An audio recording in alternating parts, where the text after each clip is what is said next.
안녕하세요. 저는 현재 행복한 결혼식을 앞둔 30대 예비 신랑입니다. 누군가를 만나 새로운 가정을 이루기 위한 도약인 결혼식을 코앞에 두고 있다 보니 만감이 교차하고 평소에 하지도 않던 여러 가지 생각들이 불쑥불쑥 튀어나오기 시작하더라고요.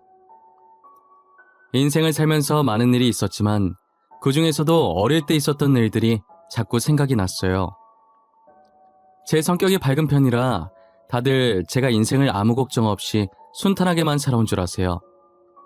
학벌도 좋고 번듯한 직업에다 매사에 웃는 얼굴을 띠고 있으니 그런 오해들을 많이 하시곤 했죠.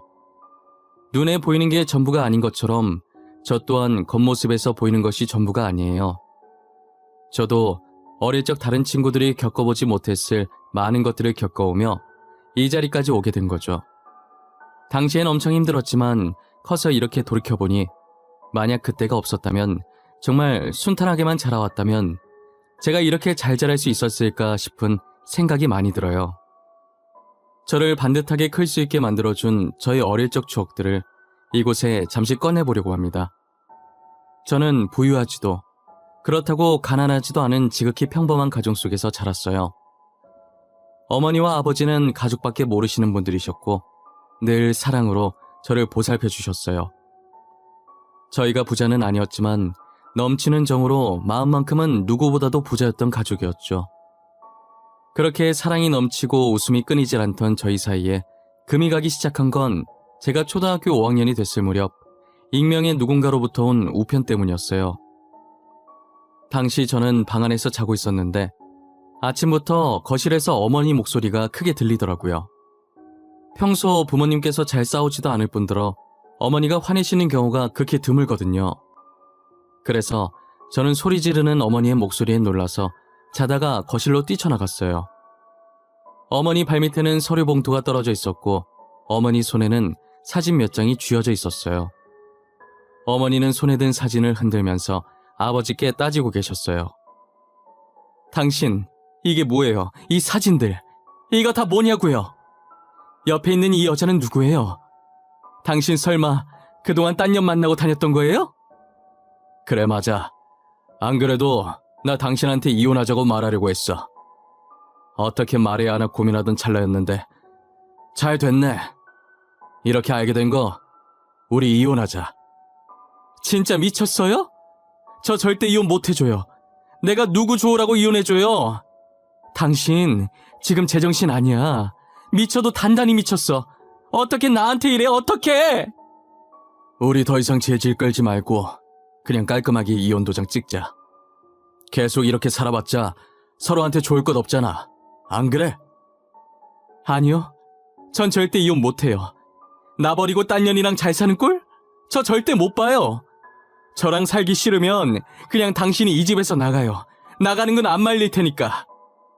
아버지는 어머니의 말이 끝나기 무섭게 안방에 가서 짐을 챙기더니 그대로 집을 나가시더라고요.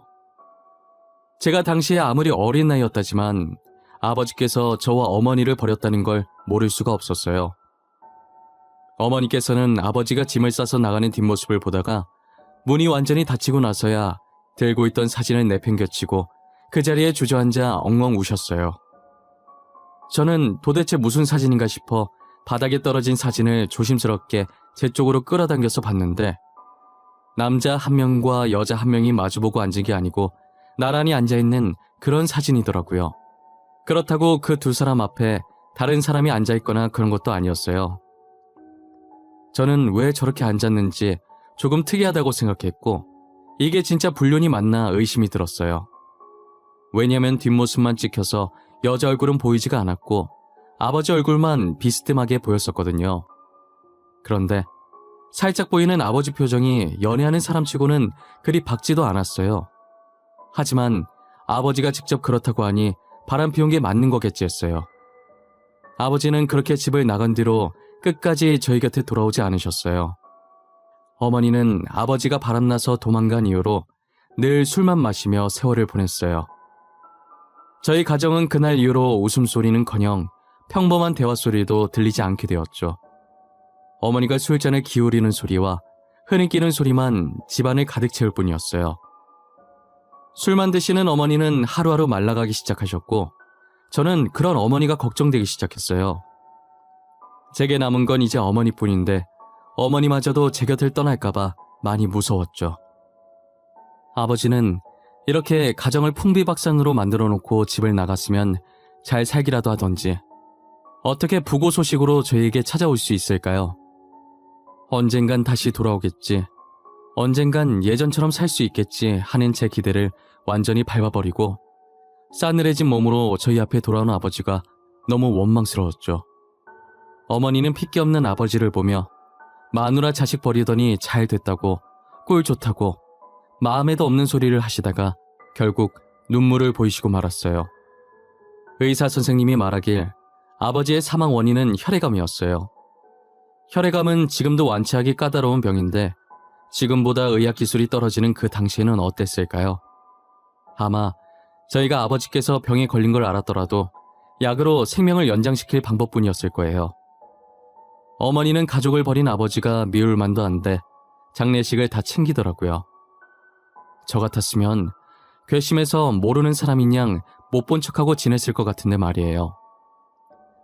지금 생각해보면 절대 그랬으면 안 되는 행동이었는데 저는 어린 마음에 장례식을 다 마치고 집에 와서 어머니한테 투덜거렸어요. 가족 버리고 집 나간 사람 뭐가 이뻐서 바보같이 장례식까지 다 챙겨주는 거야? 엄마 진짜 자존심도 없어? 사람이 왜 이렇게 답답한 거야? 지석아, 아빠 너무 미워하지 마. 그래도 널 태어나게 해주신 분이잖아. 아빠도 다 사정이 있어서 그러셨을 거야. 사정? 무슨 사정? 얼마나 대단한 사정이길래 가족을 버려? 나는 사정이 있든 없든 우리 이렇게 만든 아빠 미워. 미워 죽겠어. 제 머리를 쓰다듬으면서 아버지가 사정이 있어서 그랬을 거라고 하는 어머니가 너무 답답했어요. 더는 어머니 말이 듣고 싶지 않아 먼저 제 방으로 들어가 버렸죠. 제가 방으로 들어간 뒤로 어머니는 아버지 사진을 보며 울고 술만 마셨어요. 어머니의 흐느끼는 소리만 한참 들리다가 누군가 저희 집벨 누르는 소리가 들리는 거예요. 어차피 어머니는 우느라 정신이 없을 것 같아서 제가 나가서 확인했는데 평소 저희 부모님과 친했던 아버지 동네 친구분이 찾아오셨더라고요. 저희 집에 자주 오셨던 아저씨라 저와도 친한 사이였어요. 아저씨는 문 열자마자 저를 안아 올리고선 어머니부터 찾았고 제 손끝이 향하는 곳을 보더니 그러고 있을 줄 알았다는 듯 한숨을 쉬고 어머니께 다가가시더라고요. 저를 내려놓고 손에 들려있던 비닐봉지에서 치킨을 꺼내 어머니 앞에 내밀었어요. 아저씨는 억지로 어머니 손에 치킨을 들려주셨고 곧이어 제 손에도 치킨을 쥐어주셨어요. 저는 치킨을 맛있게 먹었고 어머니는 가만히 쥐고만 계셨어요. 아저씨는 전혀 먹을 생각이 없어 보이는 어머니께 치킨 먹기 전까지 안 간다고 말하셨고 정말 안 나갈 요량으로 버티고 계시자 어머니는 한숨을 쉬더니 어쩔 수 없이 드시기 시작하셨어요. 그리고 아저씨께서는 제 머리를 쓰다듬으시면서 어머니 많이 힘들 거라고 장남인 제가 어머니 좀 잘 보살펴달라고 하시더라고요. 어린 저한테 이런 부탁해서 미안하다고 하시면서요. 아저씨는 그 뒤로도 저녁 먹을 시간만 되면 저희 집에 오셨었어요. 아마도 회사에 출근하고 퇴근을 저희 집으로 하시는 것 같았어요. 와서 늘 어머니와 저의 저녁을 챙겨주시고 어머니의 술친구도 되어주셨죠. 그러다 아예 저희 집 옆으로 이사까지 오셨더라고요. 아무래도 셋이 많이 친했던 사이라 술만 마시는 어머니가 걱정되던 모양이었어요. 그래도 아저씨가 계속 어머니 상태를 확인해 주시는 덕분에 어머니는 술을 많이 줄이셨고 제가 학교 가고 없는 동안에 혼자서 밥도 드시기 시작하셨어요. 항상 저녁을 아저씨와 함께 먹어서 이젠 아저씨가 없으면 허전할 것 같았어요. 아무래도 바로 옆집에 사시니까 저녁 먹고 늦게까지 저희 집에서 놀다가 돌아가셨어요. 그리고 어머니께 저를 봐서라도 정신 차리고 새 출발하라는 조언도 잊지 않으셨죠. 어머니께서는 아저씨의 잔소리가 듣기 싫어서라도 일을 해야겠다며 일을 다시 시작하셨고 아저씨는 늘 어머니와 제 옆에서 지치지 않게 응원해 주셨어요. 그리고 아버지가 없던 제겐 늘 아버지와 같은 존재였던 분이셨죠. 항상 저희 집에 올 때 빈손으로 오신 적이 없으셨고 적은 돈이지만 제게 용돈을 주시곤 하셨었어요. 학교를 다니면서 아버지가 필요한 순간이 찾아오면 언제나 아저씨께서 아버지 대신 나타나 주셨죠. 학생 때는 나쁜 일이 아니더라도 운동회라든지 진학상담이라든지 여러 가지 이유로 학교에 부모님께서 꼭 오셔야 하는 상황들이 생기잖아요. 저는 어머니께서 일을 하셨기 때문에 학교에 올 수 없어서 늘 아저씨께 부탁을 했었어요. 어머니는 투잡, 어쩔 땐 쓰리잡까지 뛰어가면서 돈 벌기 위해 바쁘셨고 아저씨는 회사를 다니셔서 잠깐 짬내서 저희 학교에 올 수 있으셨거든요. 처음에 어머니가 아닌 아저씨가 제 학부모로 학교에 왔을 땐 놀랐었어요. 아저씨도 놀란 제 얼굴을 보더니 웃으시며 말씀하시더라고요. 아저씨가 와서 놀랐니? 지금 엄마가 바빠서 학교에 못 온대. 아저씨 보고 대신 가달래. 주혁이, 엄마 기다리고 있었는데 아저씨가 와서 싫은 건 아니지? 아니에요. 저는 아저씨가 와서 더 좋아요. 그럼 오늘 아저씨가 제 아빠 해주시는 거예요? 저는 아저씨가 계속 아빠 해주면 좋겠는데. 주혁이 아빠는 따로 있는데 내가 아빠를 해서 쓰나? 이렇게 아빠가 필요한 순간에 아저씨가 와주면 되지. 그래도 아저씨랑 아빠는 다른 거잖아요. 제가 엄마한테 잘 말해볼게요. 그러니까 아저씨가 제 아빠 해주시면 안 돼요? 내가 계속 학교에 와주겠다니까 그러네. 하늘에 계신 아빠가 슬퍼하시겠다. 저 아빠 없어요. 아빠가 먼저 저희 버렸어요. 바람 피고 간 사람은 저희 아빠 아니에요. 그렇게 말하면 못 써. 네가 지금은 모르겠지만 나중에 알게 되면 분명 이 순간은 후회할 거야. 지금부터라도 후회할 일 만들지 마. 알겠지? 제가 뭘 모른다는 건지는 모르겠지만 일단 아저씨 말이니까 저는 알겠다고 했어요. 아저씨는 어딘가 모르게 씁쓸한 웃음을 지으시며 제 머리를 쓰다듬어 주셨죠. 그리고 제게 했던 말처럼 학교에 무슨 일이 있으면 항상 아저씨가 와주셨어요. 저는 아버지가 없었어도 아저씨 덕분에 아버지의 빈자리를 느껴보지 못했었어요. 제가 대학을 가던 순간에도 취업을 하던 순간에도 저희 어머니보다 더 기뻐해 주신 분이 아저씨였어요. 아저씨는 용돈뿐만 아니라 대학 등록금까지 내주시면서 저를 거의 키우다시피 하셨었죠. 그래서 취업을 하면 아저씨도 아버지처럼 생각하면서 어머니와 함께 효도를 하리라 마음먹었었어요. 늘 아저씨께 받기만 하던 저희라 표현은 잘 못해도 항상 가슴속엔 고마운 마음을 가지고 살았어요. 이렇게 어른이 되어 취업을 하고 드디어 아저씨께 보답할 수 있는 날이 왔다는 생각에 정말 좋았어요. 저는 이제 성인이 되어 독립해서 홀로 자취를 하고 있었는데 아저씨가 어머니 옆에 있다고 하지만 그래도 가족보단 불편할 거라는 생각에 종종 어머니 집에 놀러 가곤 했었어요. 여느 때처럼 어머니와 아저씨가 좋아하는 음식들을 사들고 어머니를 찾아뵈러 갔었죠. 그런데 어머니 집 앞에 도착하니 평소와 다르게 문이 살짝 열려 있더라고요. 그리고는 그 문틈 사이로 어머니와 아저씨의 목소리가 새어나오기 시작했어요. 진찬아, 이제 그만해도 돼. 이만하면 됐어. 이제 우리 아들도 성인이잖아. 그만큼 했으면 된 거야. 네 잘못 아니라고 했잖아. 어떻게 내 잘못이 아니야. 내가 그날 부탁만 들어주지만 않았어도, 아니, 그 안에 내용물이 뭐가 들었는지 확인만 했었어도 이렇게 수혁이 혼자 쓸쓸히 갔을 일은 없었을 거야. 어차피 고치기 힘든 병이었다며, 말기였다며. 만일 네가 알았다고 해도 달라지는 건 없어. 죽는 날을 조금만 늦추는 것 말고는 달라질 게 하나도 없었다고. 그러니까 이제 그만해. 내가 옛날에 형편이 어려워서 수혁이한테 빌린 돈이 있었어. 부탁만 들어주면 그 돈은 받지 않겠다고 하는 바람에 내가 진짜 미친놈이야. 남편이 선택한 거야. 우리가 뭘 어쩌겠어. 나도 장례식 가서 신우한테 듣고 알았어. 그때 그 사진 속에 있던 여자도 신우였다더라. 남동생이 하도 부탁해서 어쩔 수 없이 해줬다더라고. 알고 보니 저희 아버지가 도망갔던 그날 아버지 불륜 증거가 들어있는 서류 봉투를 집 앞에 두고 간 건 저희 부모님의 동네 친구이자 저에겐 아버지와 같았던 아저씨였어요. 아버지께서는 살 날이 얼마 남지 않았다는 것을 직감하시고 저희가 슬퍼하지 않게 정을 떼놓으시려고 일부러 고모와 불륜인 척 짜고 사진을 찍은 것이었죠. 그리고 그 사진이 든 서류 봉투를 아저씨께 건넨 것도 아버지셨어요. 아저씨는 당시 아버지에게 빌린 돈이 조금 있었고 형편이 어려워서 조금씩 갚고 있었나 봐요. 그런데 이 서류 봉투만 집 앞에 놔둬주면 남은 빚들을 안 갚아도 된다고 하니 빚을 진 아저씨 입장에서는 저거만 두고 오면 되니까 당연히 솔깃한 제안이었던 거고요. 그래서 무슨 일인지 안에 뭐가 들었는지 이야기도 안 하고 부탁을 들어주겠다고 했다더라고요. 정말 부탁받은 대로 집 앞에 서류 봉투만 두고 가고 그 뒤로는 어떻게 됐는지 몰랐었다고 하는 거예요.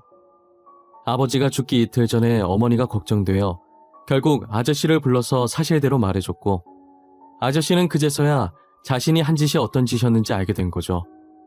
그때부터 아저씨는 아버지를 대신해 본인이 저희 어머니와 저를 지켜야겠다는 생각을 하셨대요. 어머니도 아저씨 잘못이 아니라는 걸 알지만 이렇게 해야 아저씨 마음이 조금이라도 편해질 것 같아서 제가 성인이 될 때까지만 아무 말 않고 가만히 있으셨던 거예요. 제가 사춘기 시절이었을 때 사실을 아는 것보다는 그나마 성인이 됐을 때 그날 있었던 일을 이야기하면 어쩔 수 없었던 일이라며 아저씨가 했던 행동을 이해해 줄 거라고 생각이 든 거죠. 하지만 아들 입장에서 솔직하게 아저씨께 실망을 안 했다고 하면 거짓말이겠죠. 제가 그동안 가정 파탄낸 주범이라며 아버지를 얼마나 많이 원망하고 미워했는데요. 아버지를 보내드리는 순간에도 저는 굳이 바람 펴서 가족 버린 사람 뭐가 이쁘다고 장례식까지 다 해주냐며 돌아가신 아버지와 장례식을 지킨 어머니께 막말도 했었으니까요. 아저씨가 아버지 부탁을 거절했다면 제가 이렇게까지 아버지를 비난하지 않았다고 다 아저씨 탓이라며 핑계댔던 순간도 있었어요. 하지만 이미 아버지는 돌아가셨고 더 이상 제 곁에 없으시니 원망해봤자 늦은 거죠. 그리고 아저씨께서 늘 아버지를 대신해온 노력을 알기에 모질게는 못하겠더라고요. 아저씨도 그동안 저희 보면서 아버지가 떠올랐을 텐데 얼마나 힘드셨겠어요. 저는 아저씨도 참 불쌍하고 당시의 아저씨 입장을 생각해보면 빚진 입장에서 뭘 못하겠어요. 아저씨로서는 어쩔 수 없는 선택이었다고 생각했죠. 시간을 되돌릴 수도 없는 노릇이니 이 상황을 인정하기로 한 거예요. 지금까지 저와 어머니 곁에서 남편과 아버지 노릇을 해온 노력들은 거짓이 아니었으니까요. 아직도 아저씨가 아버지 같다는 마음은 변함이 없었어요. 제가 모든 사실을 알게 된 지 얼마 지나지 않아 어머니께서는 간암 진단을 받으셨어요. 아버지께서 돌아가시고 줄곧 입에 술을 달고 사셨으니 간에 탈이 안 나면 이상한 거죠. 간 이식밖에 답이 없을 정도로 상황이 좋지 않았어요. 제가 간을 드리려고 해도 어머니는 받을 생각을 하지 않으셨죠. 저와 어머니께서 간 이식으로 한참 다투고 있을 때 간 기증자가 나타난 거예요. 어머니는 간 기증자가 전 줄 알고 제 등짝을 때렸고 놀란 간호사는 아드님 아니라고 다른 기증자가 나타난 거라고 저희 어머니를 말리기 시작했어요.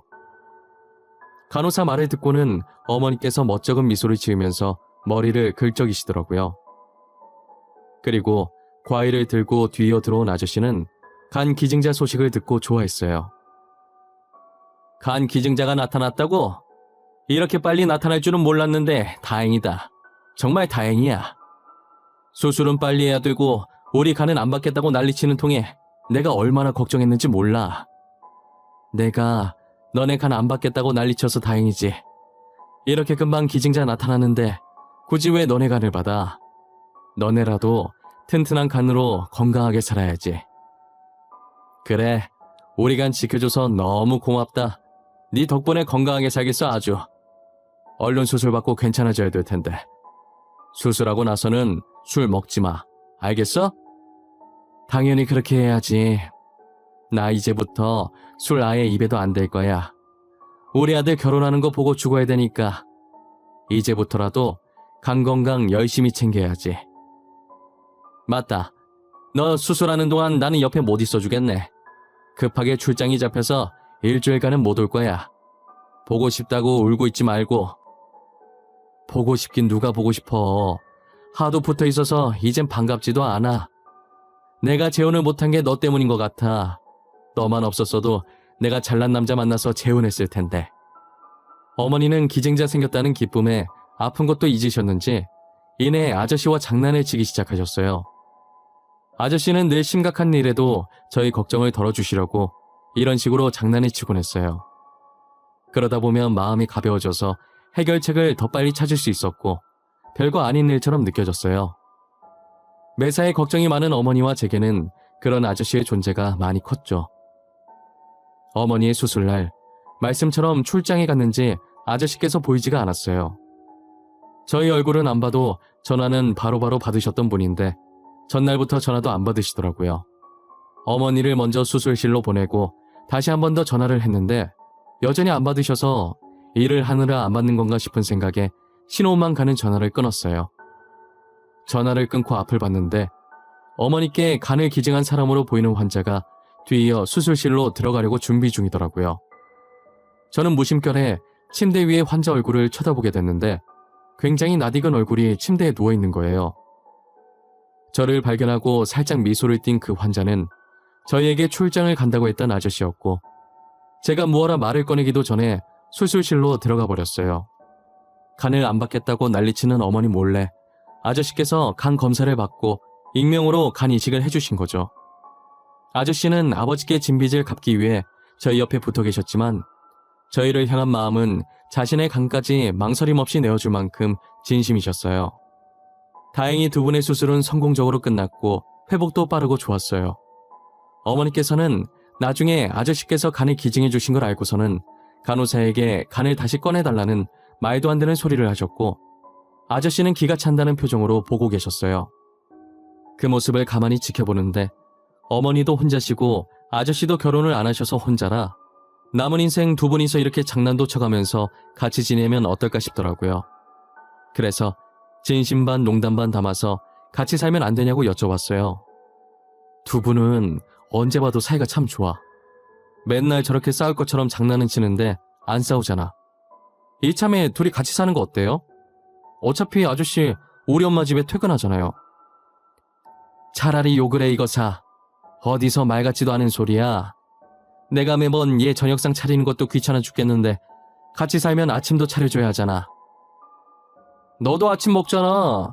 거기에 숟가락만 하나 더 얹어주면 되겠구먼. 누가 보면 상다리 부러질 정도로 차려주는 줄 알겠어. 아저씨도 괜찮아 하시는 것 같은데 그냥 살림 합쳐요. 둘 다 이제 나이도 있는데 혼자보단 둘이 낫지. 안 그래요?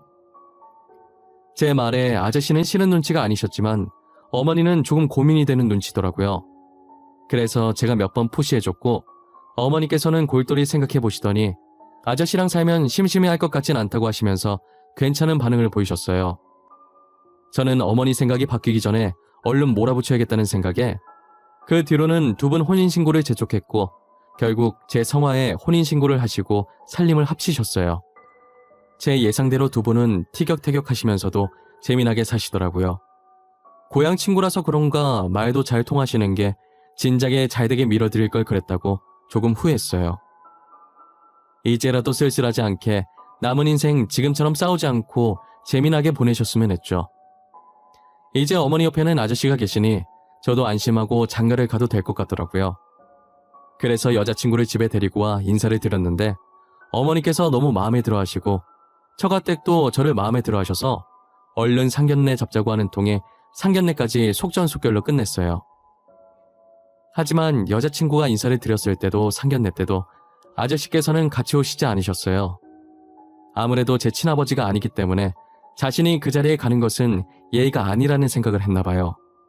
저는 계속 그것이 신경 쓰였고 고민을 하다가 청첩장을 들고 아저씨께 다가갔어요. 아저씨, 저 청첩장 나왔어요. 제 결혼식에 와주실 거죠? 저는 아저씨께서 저희 어머니 옆에서 제 결혼식을 지켜봐 주셨으면 좋겠어요. 주여가, 내가 감히 네 엄마 옆에 있어도 될지 모르겠어. 특히나 결혼식같이 좋은 날은 더더욱 말이다. 그런 말씀이 어딨어요. 두 분 이제 부부잖아요. 부부는 같이 있어야죠. 제 결혼식 때 꼭 두 분 나란히 앉아 계셨으면 해요. 제 부탁이에요. 아버지. 아버지, 내가 감히 너한테 아버지라고 불려도 되는 건지 모르겠구나. 너도 알잖아. 내가 너네 가족한테 무슨 짓을 했는지 말이야. 저희는 괜찮아요. 이미 지난 일이고 다 잊은 지 오래예요. 그러니까 아버지도 이제 과거는 그만 잊으세요. 그만큼 아프셨으면 됐죠. 고맙구나. 정말 고마워. 이렇게 잘 커줘서 너무 고맙다. 제가 아버지라고 부르자 아저씨는 두 눈이 커지더니 이내 눈물을 흘리시더라고요. 저는 여전히 과거에 갇혀 사시는 것 같은 아저씨가 너무 안쓰러웠어요. 이제는 그 짐을 내려놓아도 된다고, 행복해져도 된다고 몇 번이고 말씀드렸죠. 아저씨는 제 손을 잡고 연신 용서해줘서 고맙다고 하셨어요. 그리고는 청첩장에 제 아버지 부분에 적힌 자신의 이름을 보고 울면서 손으로 매만지셨어요. 아저씨는 믿기지 않는지 한동안 청첩장에서 눈을 떼지 못하셨어요. 저는 아직 대답 못 들었다고 결혼식에 어머니 옆에 계셔달라고 다시 한번 말했죠. 아저씨는 그렁그렁한 눈으로 저를 바라보시며 천천히 고개를 끄덕이셨어요. 고맙다고, 그리고 항상 어머니 잘 챙겨주셔서 감사하다고, 앞으로도 잘 부탁드리겠다며 어색하지만 아저씨를 살짝 안아주었어요. 아저씨도 자신이 더 고맙다며 제 등을 두드려 주시더라고요. 그러더니 갑자기 저한테 같이 갈 곳이 있다고 일어서시는 거예요. 얼떨떨한 기분으로 아저씨를 따라 도착한 곳은 납골당이었어요. 여긴 무슨 일로 왔나 했더니 저희 아버지가 잠들어 계신 곳으로 저를 데리고 가시더라고요. 저는 친아버지께서 바람나 도망간 줄만 알고 한 번도 오지 않았었어요. 처음으로 아버지의 유골함과 마주하니 괜시리 미안해지더라고요. 아저씨는 유골함을 보시며 담담하게 제 결혼 소식을 전했어요. 처음이자 마지막 결혼식에 아버지 자리가 공석이면 안 되니 그날만 자신이 아버지 하겠다고 하시면서요. 자격 없는 거 알지만 한 번만 하겠다고 허락받으러 온 거라고 하시더라고요. 그러다가 저를 앞으로 세우시면서 그동안 못했던 말 하고 나오라고 하시면서 먼저 자리를 뜨셨어요. 아마도 저를 여기로 데리고 온 것은 본인 때문에 친아버지를 등진 저를 위한 배려였던 것 같아요. 허락받으러 왔다는 핑계 삼아 저와 아버지를 만나게 해주려고요. 저는 처음엔 진짜 듣고 계실지 무슨 말을 해야 할지 입이 떨어지지 않더라고요. 어떻게 말을 시작할까 하다가 아버지께 미안한 감정밖에 들지 않아서 미안하다는 말만 반복했었어요. 그동안 오해했었다고, 찾아오지 못해서 미안하다고, 엄마는 잘 지내고 있다면서 그간 있었던 일을 빼먹을까 싶어 천천히 이야기하기 시작했어요. 그리고 더 이상 저희 걱정하지 말라고 아저씨께서 잘 챙겨주시고 있다고 했죠. 말하면 할수록 마음이 고요하고 편안해지는 것이 정말 아버지께서 제 말을 듣고 있는 것만 같았어요. 계속 미안한 마음이 응어리져 있었는데 이렇게 아버지를 만나서 이야기를 나누니 속이 시원해졌어요. 저는 납골당에서 나와 저를 기다리고 있는 아저씨께 일부러 데리고 오신 거 안다고 감사하다고 했어요. 아저씨는 살짝 웃으시면서 자기 마음 알았으면 앞으로는 아버지 납골당에 자주 들리라고 하시더라고요. 친아버지랑 화해시켜 주셔서 감사하다고, 아저씨 말처럼 앞으로는 자주 오겠다고 다짐했어요. 지금도 특별한 날이 아니더라도 시간 날 때마다 아버지 납골당에 자주 가요. 여자친구를 데리고 가서 며느리라고 소개시켜 준 적도 있고요. 아직 살아계셔서 제 결혼식을 보신다면 얼마나 좋아하셨을까 싶어요. 아마도 지금 아저씨처럼 매일 청첩장만 보면서 입이 귀에 걸려 있으실 텐데 말이에요. 저는 어머니와 아저씨가 잘 지내는 모습을 보면 지금 이대로도 괜찮다는 생각이 들어요. 어쩌면 이 둘을 아버지께서 일부러 이어주신 게 아닌가 싶기도 하고요. 저도 여자친구와 결혼하면 어머니와 아저씨처럼 잘 지내보려고 합니다. 저의 긴 이야기는 여기까지입니다. 제 이야기를 들어주신 모든 분들께 감사하다는 말씀을 드리고 싶고 늘 건강하고 행복만 가득하시길 빌고 또 빌겠습니다.